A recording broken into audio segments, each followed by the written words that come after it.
Thank you for the rose very much, and it inspires me to look at our romantic data right off the bat. So let's do that and see about our last survey, which was this one. This was survey 1, survey 2, and what did we ask that were romantic questions here? How many people have you been in a serious relationship with? That's a nice one for Valentine's Day. How old were you the first time you kissed someone in a romantic way? How many people have you slept with in your life? Is that romantic? I guess. Depending on how you look at it. I know. How about how strongly you are in favor of gay marriage? For some people, that must be very romantic. I don't think abortion's a romantic one. Let's skip that one. All right, so let's see. What should we look at? Well, we're looking at first of all, when we use, I think so far, we've mostly just looked at histograms. Is that correct? And so, for example, if we wanted to look at the histogram of how many sexual partners you had, we could look at that first, and then we could think about what you might think it would correlate with. Or how many relationships have you been in? Do you want to do that one? Let's do that one. What does that mean? We have to do more bins. Let's see. How about if we go up higher, 32. What are people saying? What were all the answers like? I guess it only went up to 12. So if we did 12 bins, we'd do the bin. I haven't looked at this data. We're sharing it together right now. So if we did 12, 21. Let's look at the stats. Somebody had 25 serious relationships already? How old is this person? How old? Okay, so now what we can do, I've got an idea. Let's go to scatter plots. And what we'll do is this. We'll think I want to plot two variables. One is how many serious relationships you've had, and the other is how many people you've slept with in your whole life. So help me out here. Which should be on the X? Which one do you think which one would determine which? Relationships. The more relationships you had, the more people you'd sleep with. Okay, let's try that. So on the X, all right, so on the X is going to be the number of relationships, and on the Y, whoops, this is the clicker questions. I guess we should ask some clicker about it. On the Y, that's abortion. We don't want that one today. Where is it? Relationships. Why am I having so much trouble seeing these? These aren't in alphabetical order, is why. Okay, so there's the relationships. And then the next one we're going to look at is what? Number of sexual partners. Where is that one? Right here. Okay, so what is it saying? There's a correlation coefficient of 0.4. So you were right. Let's look at the regression line and something else called the standard deviation line. A positive correlation. So whoever thought, that's the person who had, where's the person who had 25 relationships? That person's right up here. Number 458. 25 relationships and 50 partners. It's like a regular relationship and a spare for each one, You got your real one, and then you got one on the side for each one. Very, very consistent. That's what it seems like. All right, so we've got that person. And then, what about the people who have had all these sexual partners and not very many relationships? That's like these people. Just one serious relationship, but 50 partners? It's like looking for a needle in a haystack for that one person, going, really getting down on your all fours looking for it, though, right? Isn't that what it seems like? Where is that one person? Yeah. You know, I guess you have to get dirty to find it, you know. But anyway, so you can look at this data, and this is a scatter plot. It really helps us understand how the relationship between one variable and another. So what this tells us right here is the people who in z-scores are exactly the same for both. If there's a perfect correlation, everybody would be on this line. But there's not. But there's a positive correlation. You know what this line is? This is the regression line. How many people have heard of that word, regression? Raise your hand if you've heard of it. Regression. People talk about it all the time, and what you should think of the regression line is a line that uses the correlation coefficient, R.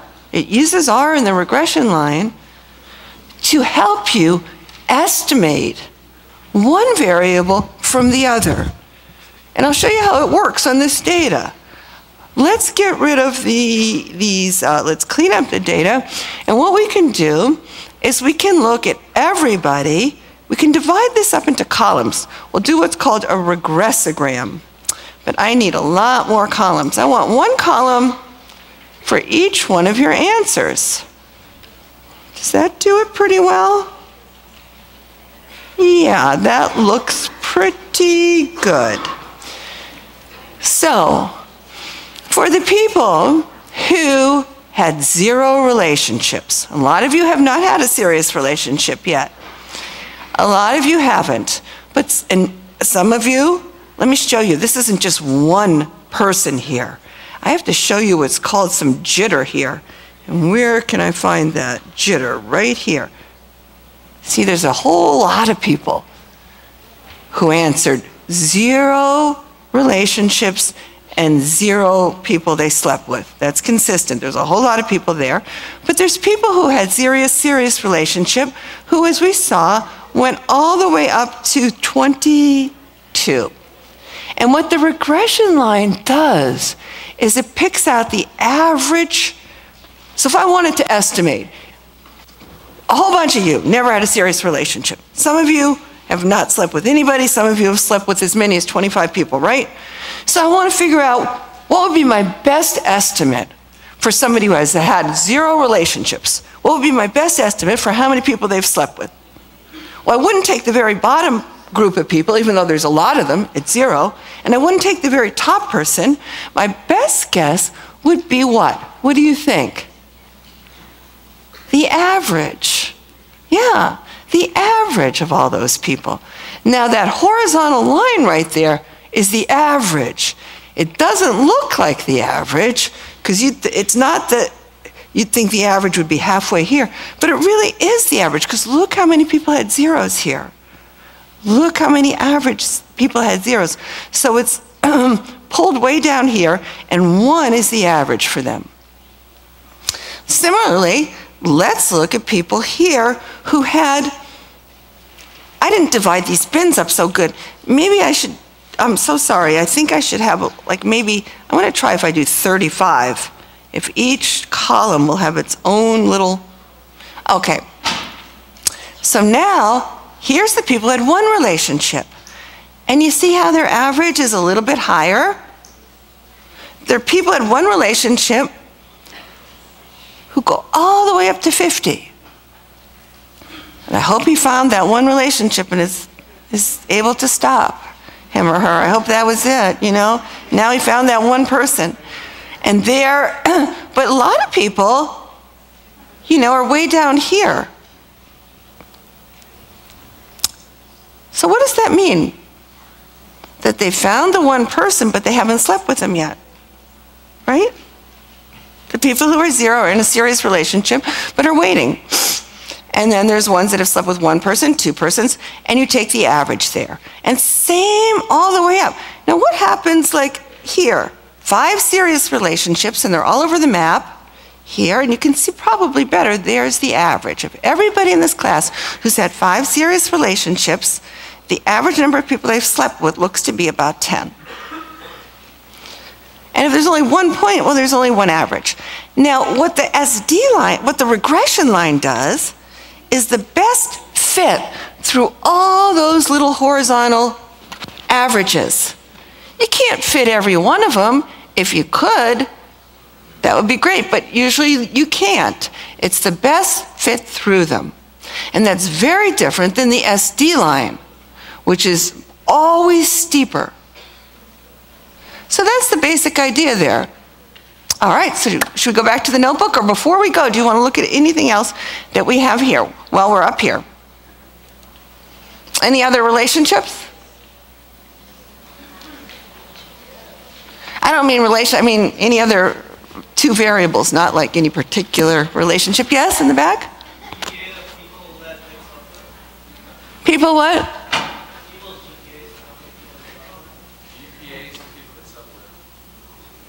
And eat at Subway? No.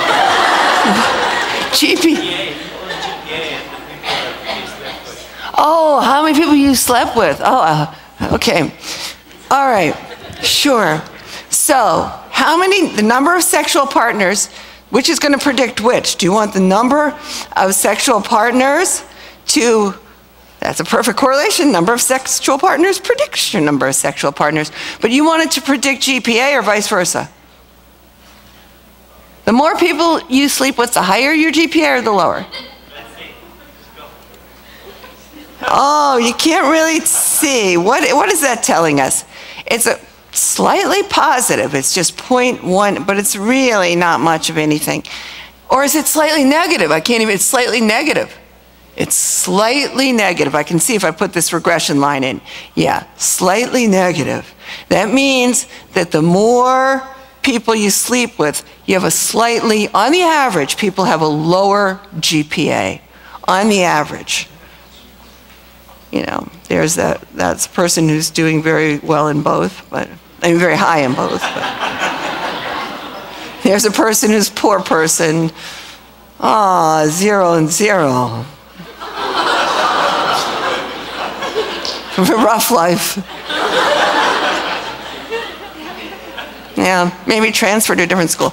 Okay, so that's our data there. Now we have to learn. You know what we're going to learn how to do is learn how to make these regression predictions. One way is by getting the equation for this line, but a way that we can do it even more intuitively is by converting to z-scores, the same way we did to figure out how people would be on the SD line. So let's go to our notes and think about good questions for our next survey, okay? And email them to me, because it's the first Friday, so that should be coming up on the first Friday in March. Now, all right, so what are we going to do now? It's so nice. In the middle of a lecture, I can stop to smell the flower. Okay, that's wonderful. All right, so this page might be difficult for you to understand until we do an example, but the idea is this.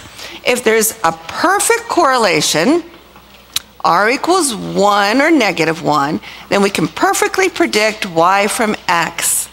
So if X starts,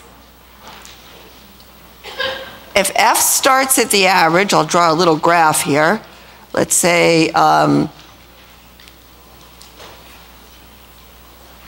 don't know, let's say that's the average for X and Y. If you went over one standard deviation in the X direction, if that was the average and went over 1 to a z-score of 1, you'd go up a full standard deviation in the Y direction. And every point on here in z-scores would have the same z-score. You'd go up a full standard deviation in the Y. That's what that's saying. We went over that. Now, what happens if there's only a correlation of 0.8? Taking the same picture for 0.8, let's say this was the average. I'll say for X it's 0. And I can say it's the average for Y too. But if we went over a full standard deviation in the X direction, 1 SD of X, we wouldn't go all the way up. We wouldn't do what we did here to get to 1, 1. we'd only get partway up, 0.8 of a standard deviation in the y direction.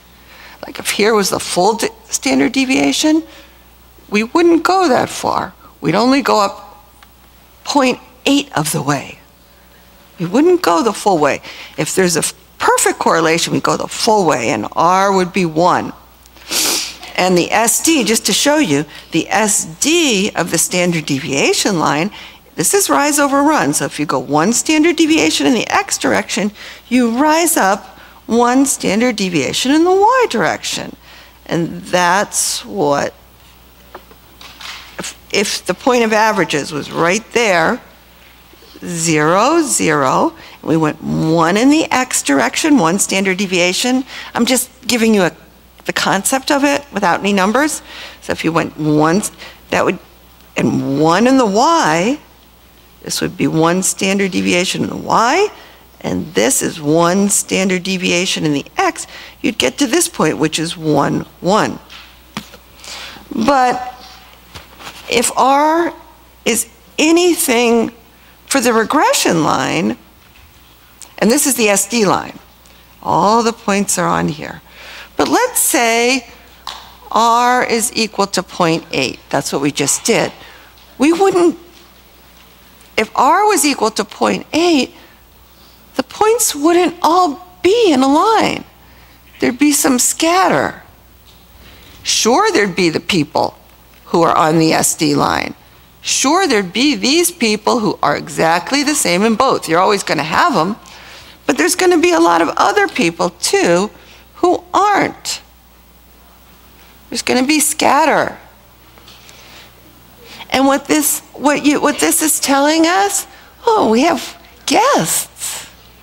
Oh, hello, you're all dressed up. Oh, thank you. We have a message for Gustavo Rodriguez from Liz Green. Oh. Where are you at? Oh, let's see if I can get her on camera. No, I can't. Gustavo. Yeah, come on down.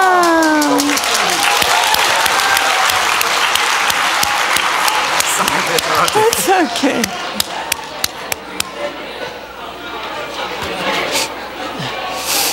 Are you going to sing? Oh, good. Do you want a mic? Do you want a mic? Yeah. Here. This you just put right behind your ear, and you can just. Oh, wrong. Is this the right way? On your. Yeah, just put it right This on your way, ear, huh? and it will just like. Around this way? Yeah, it's like a little bit lower. Enjoy it. A little bit lower. Trying to turn down like here? Maybe? Yeah. Okay. That's good. Try it. Hello? Can y'all hear me? Can y'all hear me? How y'all doing?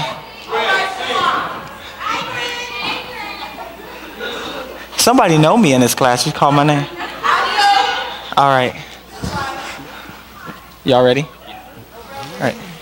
No pressure, right? Give me a moment. It's fine. I'll hold it. 5, 6. Many guys have come to you with a line that wasn't true, and you passed them by. Now you're in the center ring, and the lines don't mean a thing. Why don't you let me try? Now I don't have a diamond ring. I don't even have a song to sing. All I know is la la la la la means I love you. La la la la la la la la la means I love you. Second verse. If I ever saw a girl that I needed in this world, you are the one for me. I'm gonna hold you in my arms, girl, and thrill you with my charms. I'm sure that you will see, that these things I am saying are true, and the way I explain it to you. Listen to me. La means I love you. Oh, baby. La means I love you. Thank you all. Thank you. Thank you. Here's another one. Thank you. No, you don't want to do No, we that? can't do another one. We have to get to the next. We have a lot of engagement. Let's give them a huge hand. Oh my God.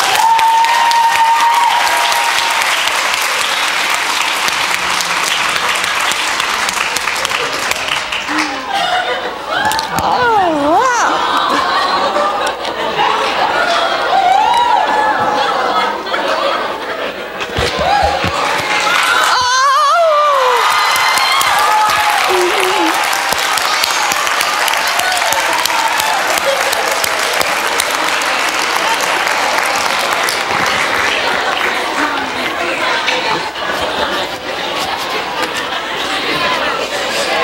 Oh, that was phenomenal. They are so talented. And I want to know if was that a surprise for you, Gustavo? That was pretty amazing.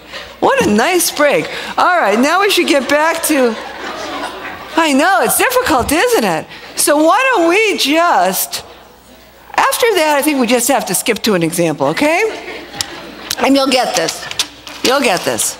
All right, we've already done this. Let's get to an example and you'll understand.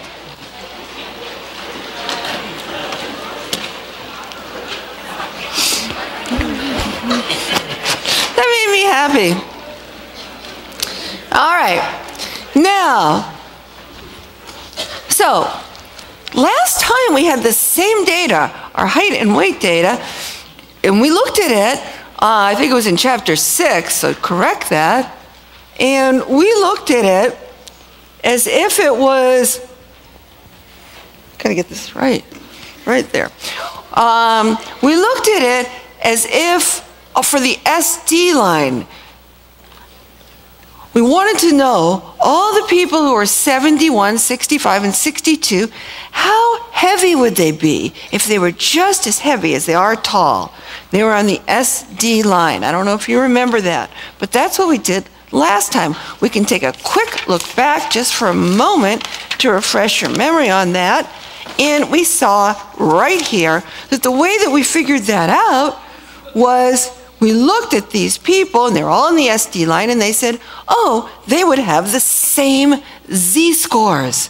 They would have the same z-scores in X and Y. That's what it means. But then we said there's this other line, the regression line, that actually, if you look at all the people who are 71, all the girls who are 71 inches, we said, yeah, some of them are way up here on the SD line, and they have weights as high as 185. They're exactly as heavy as they are tall, but more of them are lighter. And if we were actually going to do a regression estimate, make a prediction, like without looking at the person, you tell me, some girl tells me that they're 5'11", and I want to make the best prediction, let's say I was betting money on it, I would never bet up that high because look at the column. There's many more girls who are below that. And same with the girls who are below average in height. These are the girls who are 5'2". There's a lot more of them. They're only one standard deviation below the average. The ones who are just as light as they are short are 110 pounds. They have the z-score -1, -1. But do you notice within this vertical strip, all these girls are 5'2", that on the average, they're higher. They're taller than that. And what this regression line does, it's an estimate of the average it's a smoothed out line, you know, it's the best fit through the average for each vertical strip. How can we arrive at that line? Well, the key to that is is right here. Instead of multiplying by 1 to see which girls are on the SD line, we are going to use the information that we got about the correlation coefficient. I didn't get it. And use that to see that, yeah, these, if it was a perfect prediction, these would be girls who are 71 inches, would weigh 185, but on the average, they're much lighter. So how do we get our regression estimate? Instead of multiplying by 1 here, when we change from one z-score to another, what do you think we do? We don't multiply by 1, but what do you think we multiply by? R, right, good. 0.5, terrific. So that's what we'll do here, and then we'll be, pretty much, that's what this chapter is about. Okay, and if it was 0.8, we multiply by 0.8. If it was 0.5, 0.5, negative 0.3, negative. This is how the correlation coefficient figures in making regression estimates. We've already gone over that, so here we are. All right, so let's do the same exact thing. So, this is the regression line, and this is the line that we want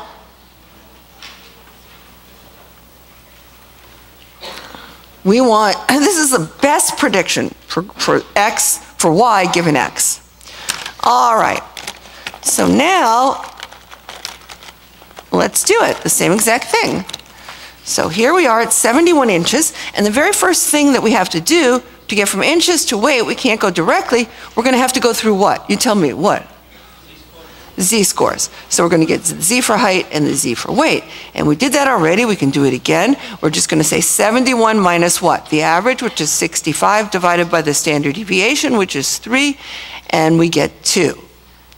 Now, we have to take account of this piece of information way up there, that R is equal to 0.5. And notice, for this girl right here, I'm going to draw the picture. These are all these girls who are 71 inches. And they range in weight. We went over 2 standard deviations. Excuse me. We went over 2 standard deviations from the average where the 2 lines cross. And if we went up 2 standard deviations, we'd be right there on the SD line. But most girls are below that. So instead of going up 2 standard deviations, we're going to go up only a fraction of that. And that fraction is R. Instead of going all the way up, we're only, because R is 0.5, we're only going to go halfway up to get a z-score of 1. And notice that means this slope of the line is it's only half as steep. Half as steep. The slope is only half as big.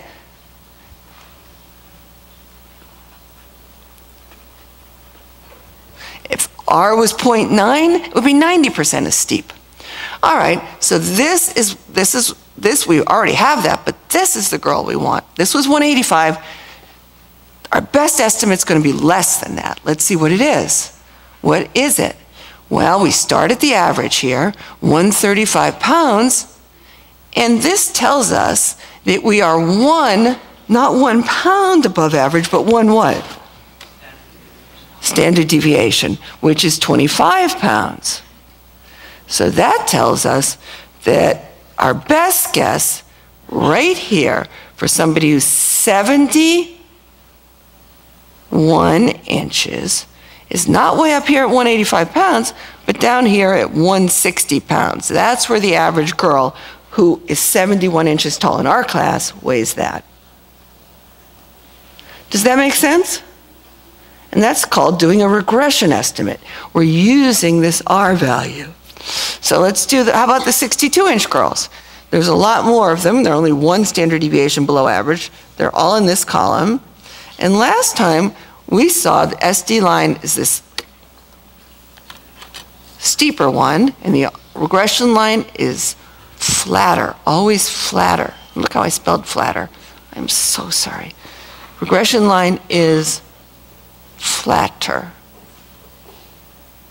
All right, so we got this point last time on the SD line. That was 110 pounds. But look, most girls are heavier than that. We want this. We want that. We know she's 62 inches. So let's do that. 62 minus what? I've got to get her z-score. 62 minus 65 over 3, it's -1. So in z-score, she's -1. Now, we have to multiply that by 0.5 to get our best estimate. This is the regression. This is the SD. This is the regression. So now, girls on the average who are in that column, all the girls are in this column, the average girl who's 5'2" in our class is not way down here at 110 pounds, but she's up here at what? 135 pounds minus 0.5 standard deviations. And so that puts her at what? That equals 135 minus 12.5, which is 122.5 pounds. And if you are 5'2" in this class, that probably sounds a lot more reasonable to you than being 110, which is very light. And if you are 5'11", 160 probably sounds a lot more reasonable. Most people are at that rather than being 185. Okay. So this is 62, 122.5 pounds. And in terms of a z-score, it's -1, -0.5. And in terms of a z-score, this is 2, not 2, but 2, 1. And this is all because r is a half. You just multiply that by r. Let's do 65 inches. 65 inches is just right at, come on, you know this one right off the bat. Right at the average is a z-score of what? 0. 0 times anything is what? 0. So what's, if somebody is 65 inches, your best guess would be what? 135 pounds average for both, and that's where the two lines cross. The SD line and the regression line always cross at that point of averages. Okay?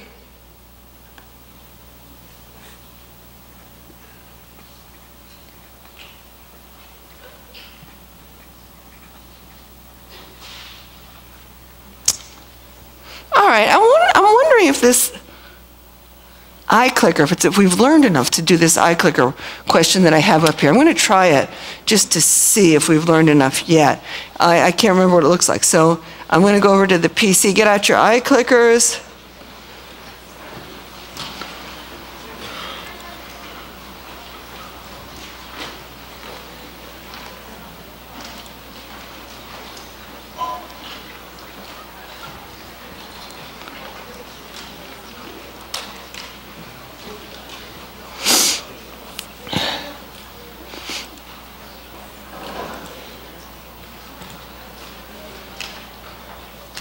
Okay, so now, that's nice. Okay, so which line is the regression line? We're going to do this first. One of the lines is the regression, and one is the SD line. You have to decide which is the regression line. All right, I'm going to, how do I get back? Whoops. Back up, there we go. Okay, so I'm going to start this right now. We're doing this one. The first question, which is the regression line, A or B?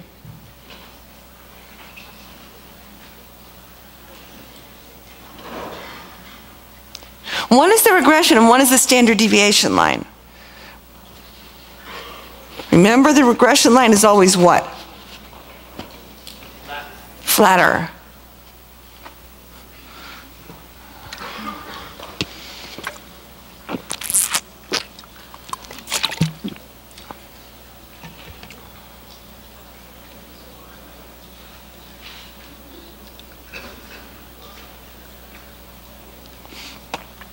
All right, anybody need more time?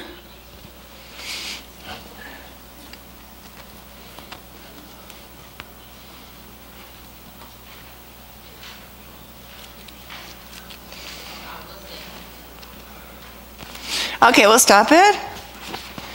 And it is line B. Let's see if you got that. Cool, you did. All right. Now let's look at the next one. I'm going to start it right now. It's just your next question. Which line is the point of averages on? Line A, line B, or both? Which line's the point of averages on?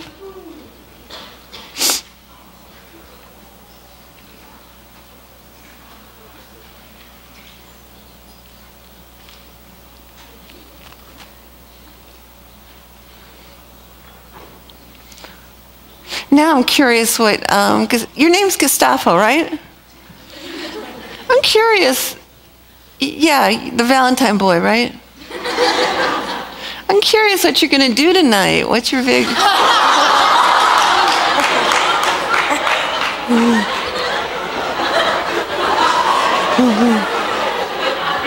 what your plans are. All right, I think time to stop. And I hope you answered B. Let's make sure you did. I mean C, both, yes. Got you scared there, huh? No, both. Very good. It's that point. It's on both. Okay, now this one's a little bit harder. How are you going to do this last one? Think about it. Estimate the correlation coefficient R. And look at your hint. You have to compare the steepness of the two lines. That's hard. Imagine starting at the point of averages and going over.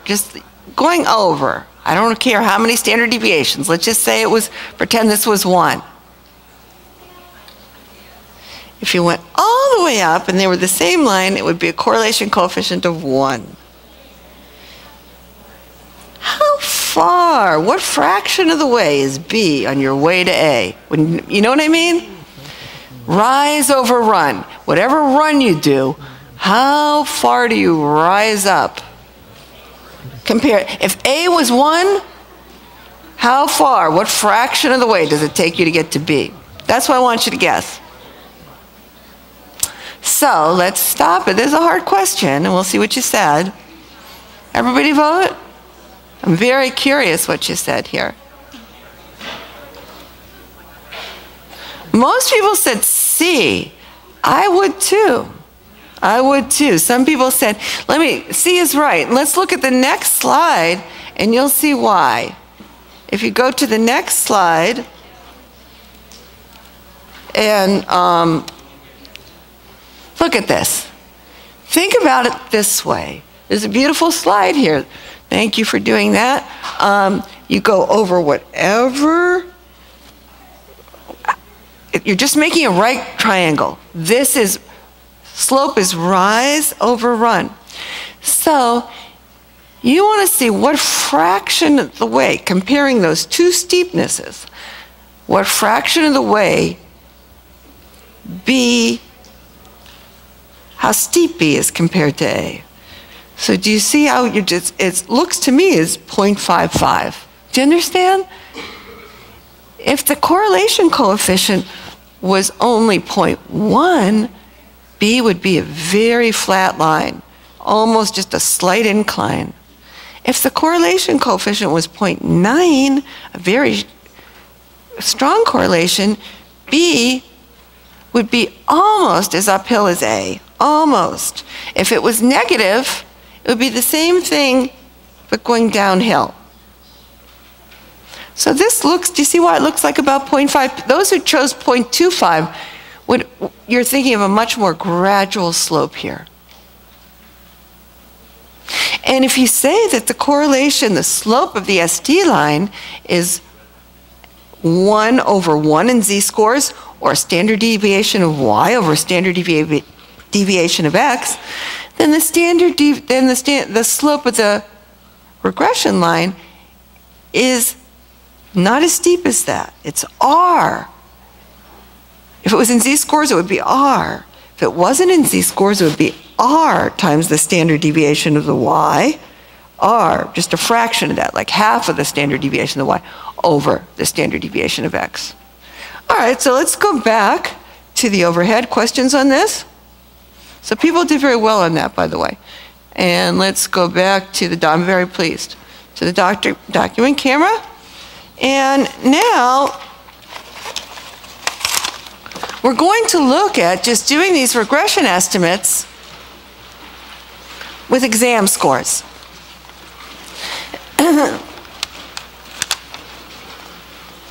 And you know what? When you're doing these regression estimates, you need 5 summary statistics. We've been using 5 summary stats. It's a point of averages, the standard deviations, and this. That's what you need to do these. But we haven't made any assumptions at all about the data. I bet some of you are thinking, since we're changing to z-scores, that we have to have a normal distribution for x and y. We don't. You can take any kind of crazy distribution of x or y, it doesn't have to be normal, and you can make a scatter plot and compute the correlation coefficient and make these regression estimates. They don't have to be normal, even though we're using z-scores, and you think of z-scores as being used with the normal curve, because they usually are. But we're not making any assumptions at all about what the data looks like. All right? So, here we have 2 sets of scores. Now, suppose a student is picked at random. What would be your best guess for what he got on exam 2? Like, I just picked somebody out, totally out of the blue, like you right here. And pretend we had the exam 1 and the exam 2. Now, what would you know nothing about her? You're people who aren't her friend or know, just pretend you know nothing about her. What would be your best guess just looking up at the data for what she got on exam 2? What? You don't know what she got on exam 1, you know nothing about her. What would you guess? The average, yeah, what else would you guess? Why would you guess anything higher or lower? Because most people are at the average. So if you don't know anything about her, you'd guess the average, 70, because it's the average. But now suppose I gave you another piece of information. I told you that she actually got a 90 on exam 1. On this, so that's clearly above average. On this exam, with an average of 80, she got a 90 on exam 1. Would you still guess that she got a 70, that she's on exam 2, would you? No.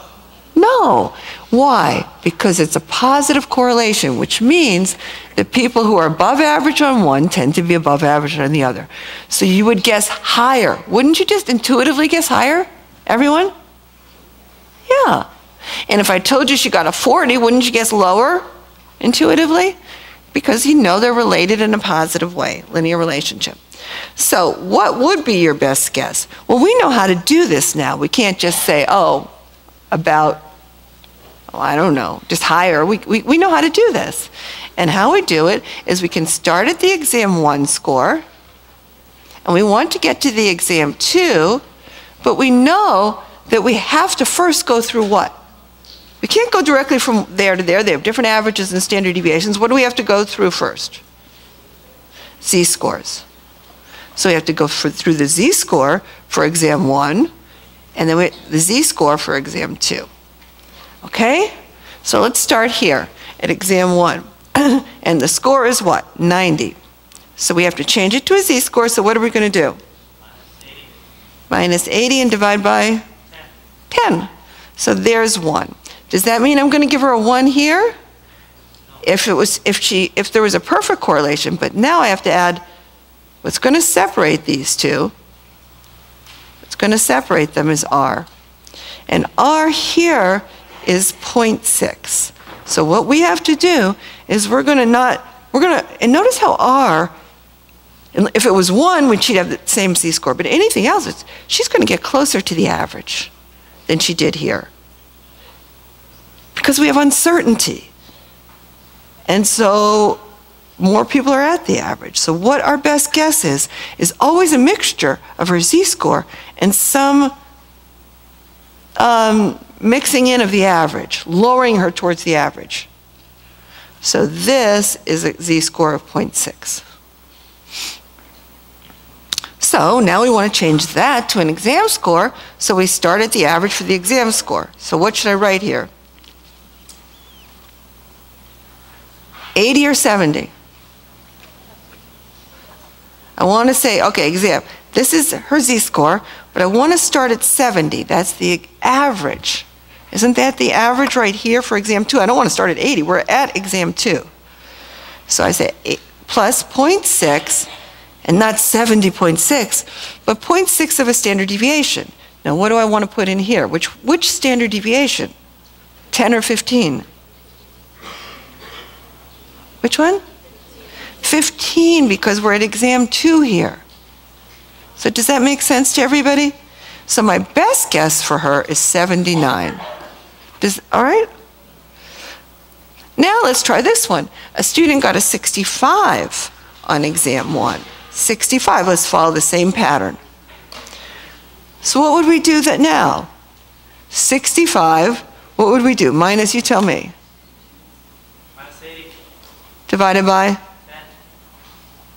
And now, be careful, this person is below average, so it's going to be negative 1.5. Sorry, I didn't line it up well. And I'm going to multiply it by what? 0.6 to get this z-score. Sorry, I made it really messy. But this z-score is going to be what? Negative 0.9. So this is a z and this is a z. And now I finally have to get the exam 2. I finally have to get exam 2. So what do I want to do? I start at 70 and I add what? Negative 0.9.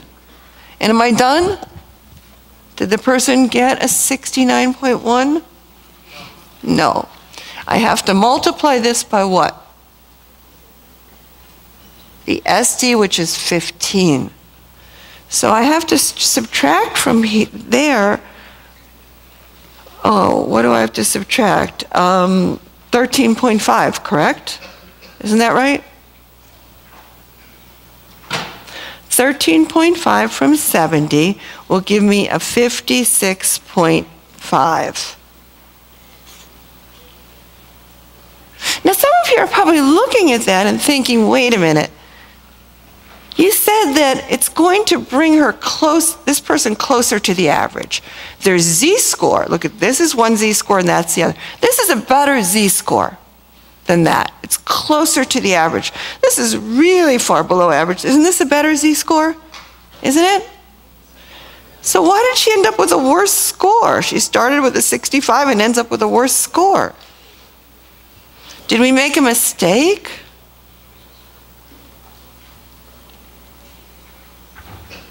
Here we knew she was going to end up with our best prediction is going to be closer to the average, and it is.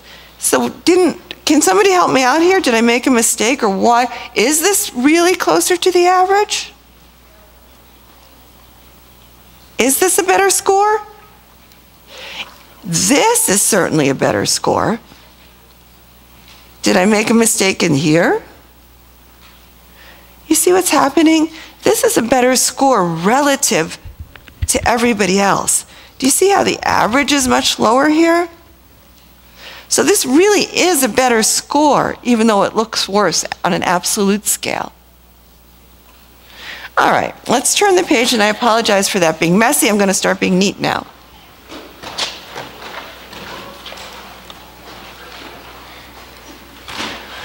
Now, I just told you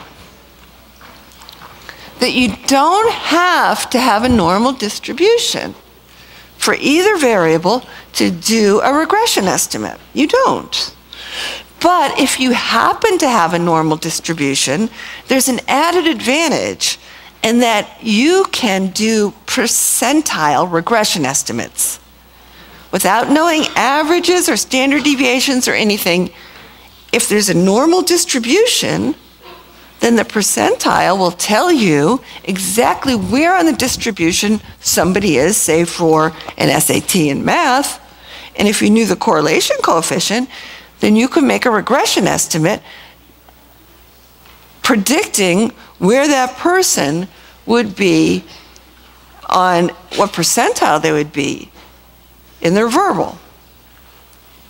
And all you need all you need is R. You don't need any of those 4 other summary statistics.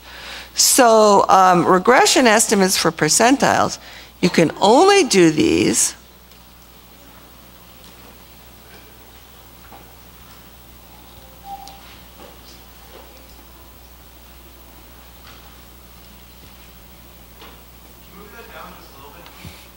yeah, because you can't see anything. I'm just writing to myself otherwise. Thank you. He says it so politely and says, hey, move it down. I can't see anything. Could you move it down, please? So nice. Only do these when both variables are normally distributed. You can't otherwise. And then, when you, for these, you only, for these percentiles, you only need R. You don't need the 5 summary statistics, which you do for all the other regression estimates if they're not percentiles. If you're doing what's called individual. You only...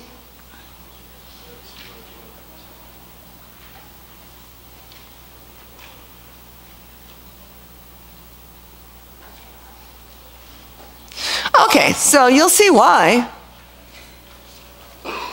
Well, that's what I say right here. The key idea, again, is to convert what? Into a z-score. You can't go directly from percentile to percentile.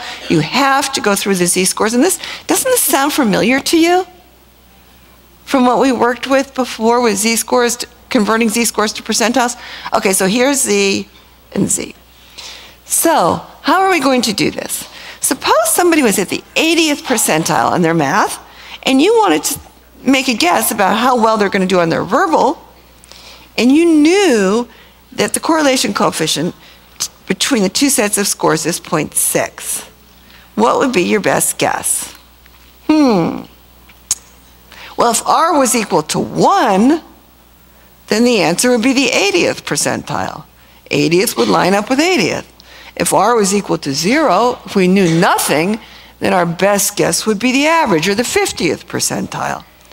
So for 0.6, we know it's going to be somewhere between the 50th and the 80th, but where? So how should we do this? Let's think about it. We need to get a z-score.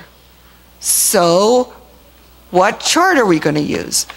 We're going to have to go to the back of our books and use this, which right away tells us what? We need to get that middle area. So which tail do we have with the 80th percentile? We certainly don't have a left-hand tail. Do we have how far are we? Do we have a right-hand tail? Do we have a right-hand tail? How far are we from the top? 20. So we have a right-hand tail. That tells us we have a right-hand tail. Does everybody see that? Raise your hand if you don't.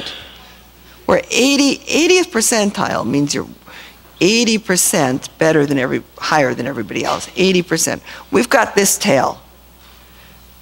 But we need a middle area. We have to draw 2 tails. So what's in the middle? 60.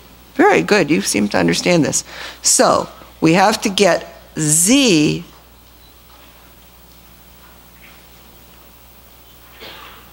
find z with middle area equal to what? So what's that z going to be? Let's check it out. I'm just going to quickly look and see. 60%. And please, so many people go over here. Go 60% in the middle. Where are we? All right. 0.85, it's a little bit less, right? We could do 0.84. Do you want to stick with 0.85? What do you want to do? 0.85. That's fine with me. 0.85. So z is 0.85. And let's draw the picture. Here's 1. What this means is 0.85 and negative 0.85 is right there is 60%. But we know that he's really in the 80th percentile. That's where he is. And that's his z-score. All right, now what do you think I have to do with that z-score? 0.85. Can I just leave it 0.85? Look at this. What am I going to have to do? I'm going to have to multiply it by what? Hello? What am I going to have to multiply it by? 0.6. And that's about 0.51. So that, and do you see how it's always closer to 0? 0's the 50th. It's right there. It's always closer to 0. Look at it. More people are at 0. If I'm going to have to make a guess, he's right here. Let's say you're a betting person. You have to make a guess how he's going to do the next time. Are you really going to guess out there? I mean, everything else being equal, you could, maybe you know the person's really brilliant, and you would guess. But if you didn't know anything, why would you ever guess out there where there are fewer people on the tail? If you wanted to maximize your chances, you'd always, he's above average. You're not going to guess way down there, but you're going to be closer to the average because look at the hump of the people there. That's where most people are at. So you're going to lower it towards the average. If he was perfect correlation, he'd be right there. But no, our best guess is closer to the average, 0.51. So now we mark that right halfway and halfway. There's 0.51 and negative 0.51. And this is the person's percentile. It's going to be less than 80th. Less than 80th, but how do we get it exactly? Well, we have to look at the table in the back and look up 0.51. Want to do that together? 0.51. Look up 0.51, and what does it say? 38. 38 for 0.51. But 38, since it's a little bit higher, we know it's a little higher than 38.29, I would go with 39, okay? Does that make sense? Because if it was 0.50, it would be 38.29. It's a little more than that. I probably wouldn't mark it wrong, but I would go with 39. Okay, so let's go with 39. 39 where? That's 39. Is that his percentile? No. His percentile is the entire shaded area. So we have to think that this is what? 61%. 61 together, so it would be 30.5. We have to add all that together. 30.5 plus 39 is 69.5%. And notice, you see, we predicted that he'd be a lower percentile, between 50th and 80th, and he is. Now look at the corresponding thing I did here. We really don't have to take it from scratch. Look at the 20th, how it matches up. I really want you to see this. These two sum to 100, and they're opposites. This person is 20 from the bottom. You're given the left-hand tail. 20 from the bottom. Here you saw right away the person was 20 from the top. So this person is just as slow as this person is fast, just as low as this person is high. They're opposites. And if we drew in the other tail and the 60, we're going to get the same exact picture. The only difference, and I look up 60, and I would get Z, and if you're not careful, you could do the same thing. But what this is telling you, this 20, is that the person, when you make this middle area and draw it in of negative 0.85 and 0.85, and draw in and think about really how many people are lower than him, you'll see it's a dramatic difference. It's not 0.85. What is it? Minus 0.85. Minus. The exact opposite. So now what happens? When we multiply by 6, we get minus 0.51. And we end up with the same exact picture here. Same exact picture. But here, the person, watch, this is interesting. The person is getting closer to 0 from the bottom, negative 0.51. Why? This person's very low. It's possible you know this person is terrible at math and you think he would be worse the next time, but generally speaking, if you didn't, you expect there's more people who are up here. So If there was a perfect correlation, he'd be back up at the 20th, back down at the 20th really low, but you expect him to have a little more good luck because most people are up there. So you think he's going to, your best prediction is he'll rise. He'll be a higher percentage. And sure enough, this percentage, he rose. Not that he rose, but that our best guess for him is that he will. And it's not because we think, oh, he bought for some psychological reason that the poor person did so bad the first time, they're going to study really hard, although that could happen and add to the effect. But even if that didn't happen, just by the nature of the distribution, by the math of it, the chances are he'll be higher. So that's what we see there. Now, I think since it's Valentine's Day, I'm just going to let you go early so you can plan your night.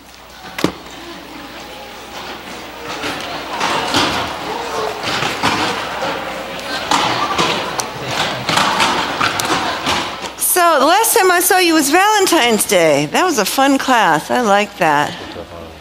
Wouldn't it be nice if we had a musical interlude like that every time?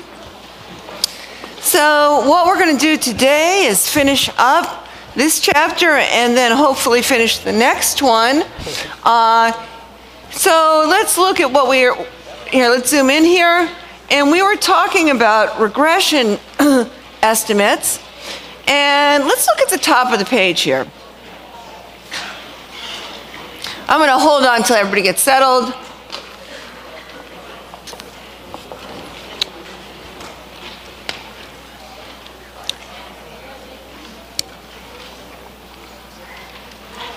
Okay, now, have you heard of something called the regression effect? Have you heard of this? Raise your hand if you have. Regression effect. All right, what the regression effect is, let's look at it and zoom in a little bit so you can see a little bit better, is basically this effect that the regression estimates tend, if the correlation is not perfect, not 1 or -1, then your regression estimate is always going to be closer to the average than the independent variable that you start off with. For example, you all just took exam 1. Now, let's say you really didn't do very well on exam 1. Let's say you got a 75. Okay? That's not great for exam 1. Now, and I wanted to make a regression estimate based on past data. Usually there's a correlation of about 0.6 between exam 1 scores and exam 2 scores. And if we knew the average and the standard deviations, what they would typically be on exam 2, we could make, and we certainly know what they were on exam 1, we can make a regression estimate, and I can predict what any one of you would get on exam 2. And that prediction is always going to be closer to the average than your original exam 1 score. It's always going to be closer to the average, which means if there's a positive correlation here, too, it means that you're going to, if you had a below average score on your first exam, you'd still be below average. It's a positive correlation. Below average is grouped with below average, but you'd move closer to the average. Similarly, if you had a really high score, like 95, chances are, well, the best prediction, my best regression estimate would be closer to the average. And that's not because people who, it's not due to some psychological effect. That's the regression fallacy. Thinking that it's due to some psychological effect, that people who bomb the first exam are going to study really, really hard and then do better on exam 2. I hope that happens, and that could add to the effect, but I'm not talking about any psychological effect. I'm just talking about the math of it.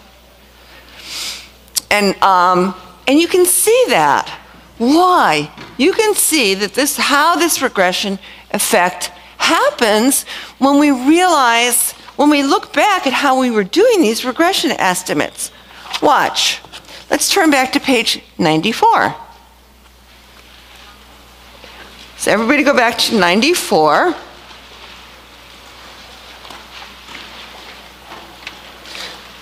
And here, we were doing regression estimates for a large class who took 2 exams. And watch what we do. This is the procedure we've learned so far. We start with 1 score, here in this case, exam 1, and we change it to a z-score, correct? Correct? And then, our predicted z-score for whatever we're trying to predict. Here we're trying to predict the student who got a 90 on his exam 1. What's our best guess for what he gets on exam 2? To get from one z-score to the other, we always multiply by what? What is that? R. And do you see how? And R, unless R is 1 or -1, R is always R can't be, R has to, unless, if you have a perfect correlation, then the z-scores would be the same. But anything short of that, you're going to be multiplying by a number whose absolute value is less than 1. So you're going to be, in this case, it's 0.6. So the z-score is going to get closer to 0. Do you see that? Doesn't the z-score have to get closer to 0 if you're multiplying by 0.6? And what is the z-score of 0? What's the z-score of 0? It's the average. So do you see how it's always going to bring you closer to the average? If there was no correlation at all, you would wind up right at the average. That would be your best guess. So the regression estimate is always a mixture of, if there was a perfect correlation, you'd have the same ranking, the same z-score, and the average, which would be, it's partway between those 2 extremes. If R is between 0 and 1, and it always will be if there's a positive correlation, then that means that your regression estimate is going to get closer to the average. How much closer? That depends on what R is. The closer R is to 0, the closer you'll get to the average. So why don't we write this down? The same thing happens here. We have a negative z-score. This person did below average. We multiply by 0.6, and do you see how -0.9 is closer to the average? And if we had a negative correlation coefficient here, this would be -0.6, so the person who was above average would be likely to be below average. That would be very unusual for, 2 exams within the same class. But let's say there was a negative correlation. Let's say one was a math exam, one was an exam on social skills or something. You can easily imagine having a negative correlation there, probably, especially if you've ever been to math department parties. But the thing is that if this was negative, you would still have, this would be -0.6, it would still be closer to the average. It would just be coming from the other direction. So let's write this down. This is called regression towards the mean. The mean is the average. And all it means is that, let's make a note, that your predicted z-scores, because you're multiplying by your predicted z-scores, have to be closer to 0.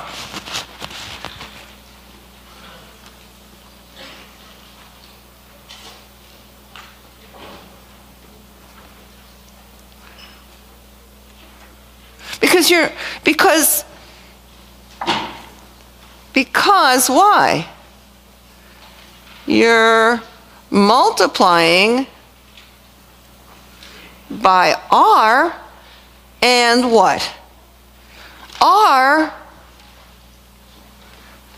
the absolute value of r is less than or equal to 1. R is between -1 and 1. So you're multiplying by a fraction, basically, and it's bringing your z-score closer to 0. That's just regression to the mean. That doesn't mean everybody's eventually going to become average and the same. No, you could easily do better than your prediction. You could do better on it. I mean, I don't want you to think there's some rule that you're going to have to, when you take exam 2, you're going to have to get closer to the average in your exam 1 score. No, I'm just saying, a lot of people are going to do better than, their exam 1 score, even if they are above average, and worse even if they were below average. I'm just saying the best prediction is closer to the average because most people are closer to the average. Okay, so the same is true. It's probably even easier to see graphically when we did the percentile predictions. Now, these were predictions we could use. We made these regression estimates when we had 2 sets of normalized data. In this case, they were math SATs and verbal SATs, and they had a positive correlation. And the same exact phenomena is taking place. Look, if R was equal to 1, then the 80th percentile would match up. You'd multiply by 1, you'd get 0.85, and you'd get the 80th percentile again. If R was equal to 0, then you'd multiply by 0 here, and your best guess would be right dead in the middle at the 50th percentile. But since R is 0.6, it's somewhere in between. In other words, it's closer to 0. This z-score, these z-scores right here, again, are closer to 0. So that brings the percentile closer to the 50th percentile. And doesn't that make sense? That if somebody's way out here, pretty high up, and there's not a perfect correlation, there's some uncertainty. If there's a perfect correlation, you'd end up exactly at the 80th percentile again. There's some uncertainty, wouldn't you, doesn't it make more sense to predict that he'd be lower down where most of the people are, rather than further away where hardly anybody is? Okay, so let's just note this again. It's the same thing. Note, the predicted z-scores, whatever you're predicting, are always closer to 0. Do you know what I mean by closer to 0? Look, 0.51 is closer to 0 than 0.85. Negative 0.51 is closer to 0 than negative 0.85. For whatever you start off with, you're going to move closer to the middle with your regression estimates, are closer to 0. Okay, that's all. And which means what? Which means the predicted percentile is closer to what? Average. Right, and what do we call it? The percentile. What is the average percentile? 50. Right, means the predicted percentile is closer to 50th. Thanks. So that's all we're doing there. That's what regression towards the mean means. Okay? Now, the next thing that we're going to do is look at these, a regression estimate problem where first we're going to estimate y from x, and then we're going to estimate x from y. You had one of these like this in your homework. And it turns out the regression of y on x is not the same thing as the regression of x on y, and we'll see why. First, let's do the problem though. So, estimate the average height of those sons whose mothers are 69 inches tall. And we have the 5 summary statistics here. It's a group of people with these 5 summary statistics, so we can make these regression estimates. Now, don't get fooled by this language. This is exactly the same thing. This is no different than if I asked you to, this is exactly the same question as I could phrase it. That says same question, sorry. that says same question as. I could phrase it like this.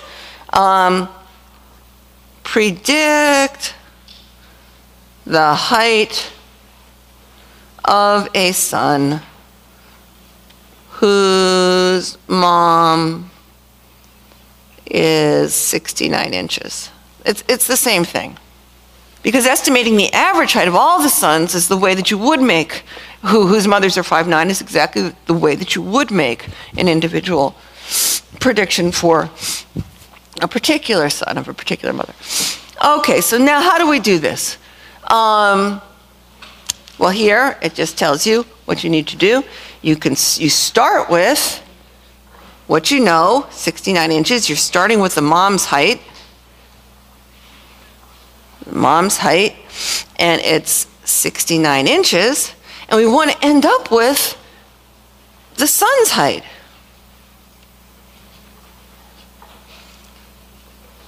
I guess it's mom's plural and son's height. So we want to end up with some inches here, inches to inches. But what do we have to do first? We have to convert the inches to what? What do we have to do first? We can't go directly from inches to inches, but we're going to convert first to what? Z-scores. So let's do that. So we're going to first get a Z-score for the mom. And let's do that.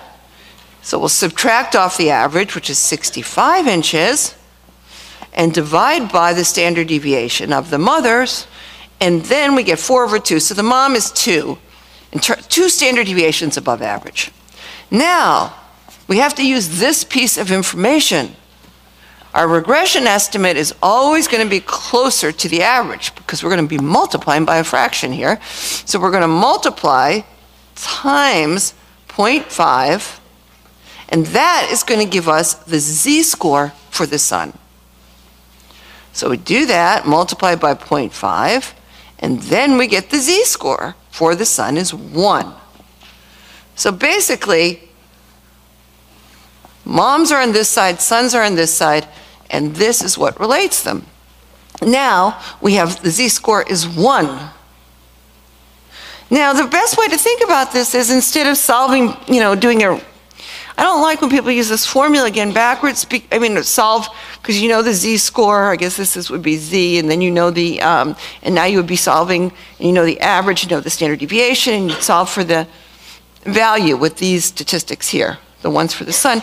It's so much easier to just use intuition instead of doing that. What does 1 standard deviation, what does 1 mean as a Z-score? Does it mean 1 inch? Does it mean above average? Yes or no? Yes.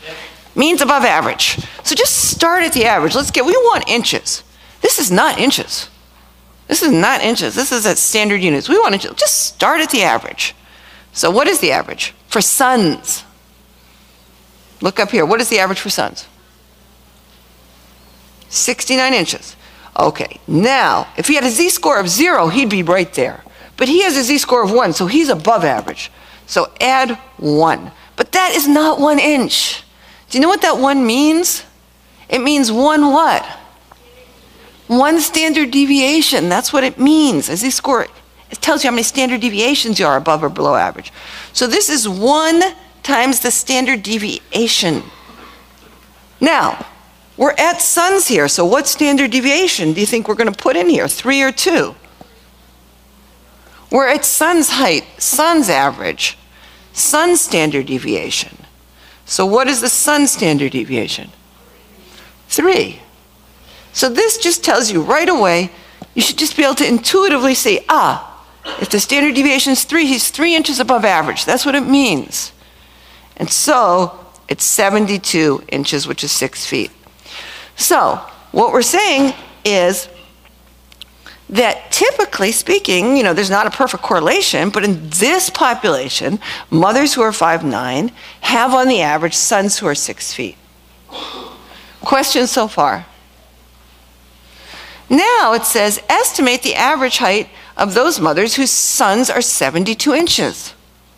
So you might think, mothers who are 5'9" have sons who are 6 feet, so sons who are 6 feet should have mothers who are 5'9". But let's just do the math and see what happens. First, let's just start with sons here. Instead of, on your homework, I think you got confused because I said it all on the same chart, like this. First, let's just start. What do we know? We know that the sons are what? The sun's height is what? 72 inches.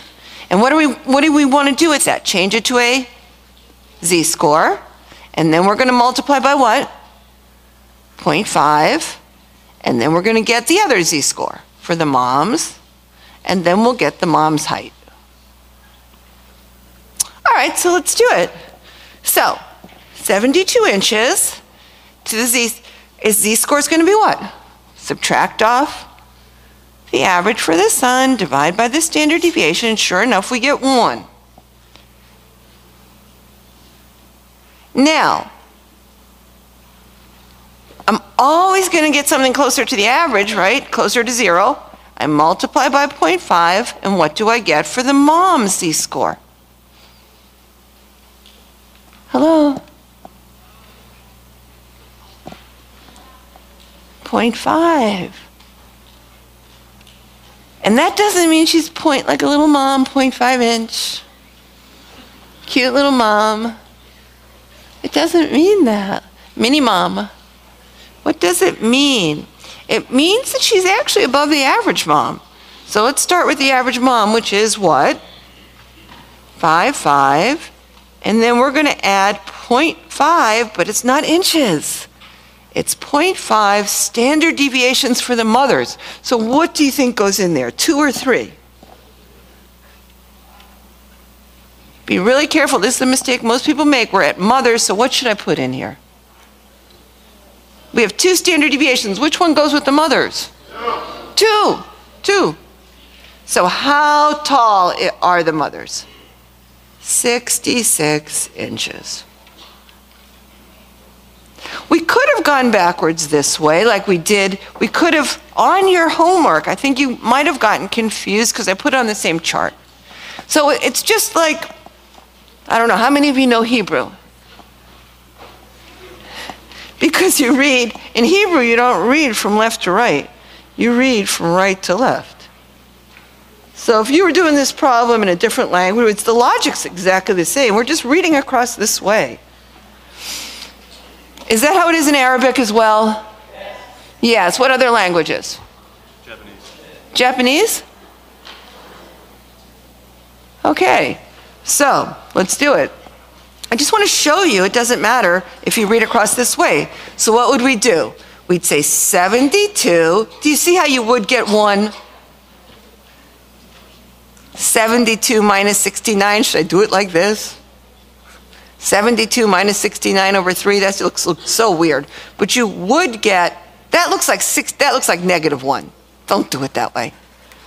72 minus 69 over 3, and you get 1. You get 1. He's above average. He is above average. Now, you multiply by 0.5, and you get 0.5.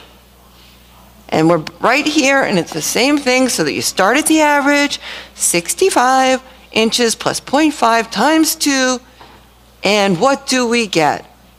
66 inches. Now that you know the math of it, you probably are still thinking, why?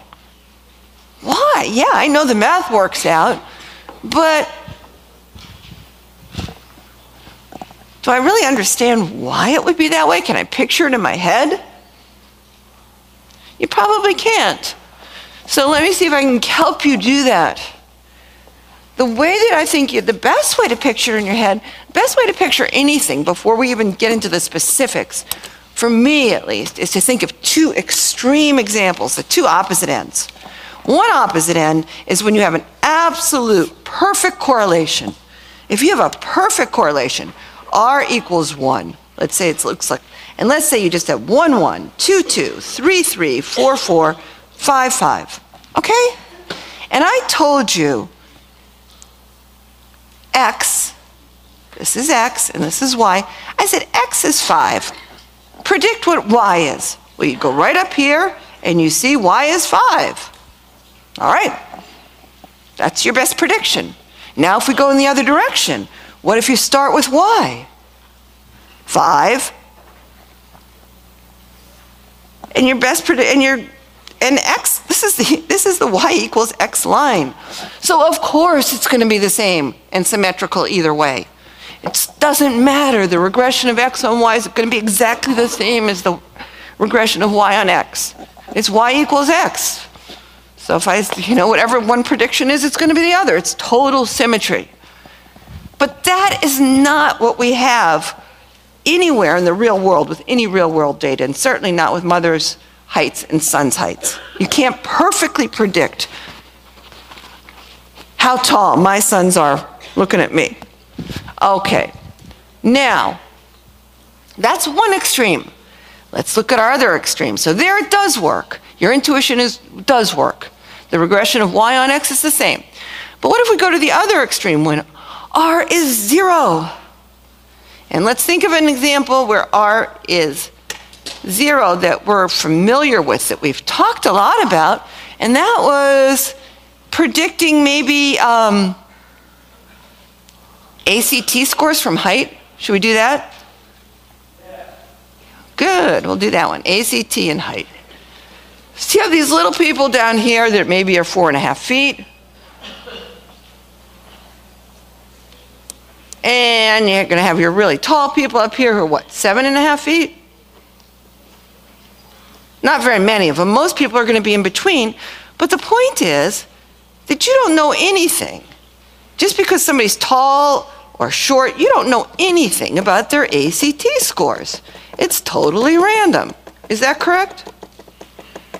I tell you that somebody is 6 feet tall, and what would be your best guess for ACT? The average ACT of this group. What else would you guess? The average ACT. Let's say the average ACT was what? I don't know, 26 or something? Let's say the average was 26. All right, and I told you the person was 6'6". 6'6". You'd still guess the average, right? Wouldn't you? Now, okay, so somebody who's 6'6", your best prediction is a 26. But now I say, what if I tell you somebody's score is 26 and you have to predict their height? Would you predict they're 6'6"? No. What would you predict? The average height, which probably is about 5'7". Because it's all, so it's some mixture of that. It's some mixture between the average and a perfect correlation for these when there's a positive correlation. Do you understand now why it sounds nice that mothers who are 5'9" have sons who are 6 feet, therefore sons who are 6 feet have mothers who are 5'9", but we're not in this situation right up here. We're in a mixture of these two situations. And if you want to see what the exact picture would look like, it might help you. It would look like something like, I can show you what the picture would look like and what's going on here. You've got not a perfect correlation. You got a cloud with a lot of scatter. And here's moms, and here's sons. And dead center in the cloud is what? The average mom, which is 5'5", 65 inches, she's the average. And the average son, which was 5'9", 69 inches. That's the average. All right. And now, what I asked you to do was I said, we're going up 2 standard deviations up to these tall mothers, way up here, that all are in this column. There's mothers, there's, 5'9". And I'm asking you to make a regression estimate for their sons. Some of their sons are very tall. Some of their sons are below average. They range. But your best guess would be right in the center of that vertical strip. And when we did that, that's what a regression estimate does. It gives you that, and we saw that that was 72 inches, 6 feet. That's our best guess. Okay? Now I turned it around and I said, let's look at all these guys who are 72 inches. They range, they have mothers, some who are very short. Some do get as tall as 5'9", and some get up here. And now, should we pick the very shortest mothers? Should we pick the very tallest mothers? Should we go way up here and pick 5'9"? No, that doesn't make sense. Wouldn't you pick the average, the middle of that horizontal strip? Wouldn't you?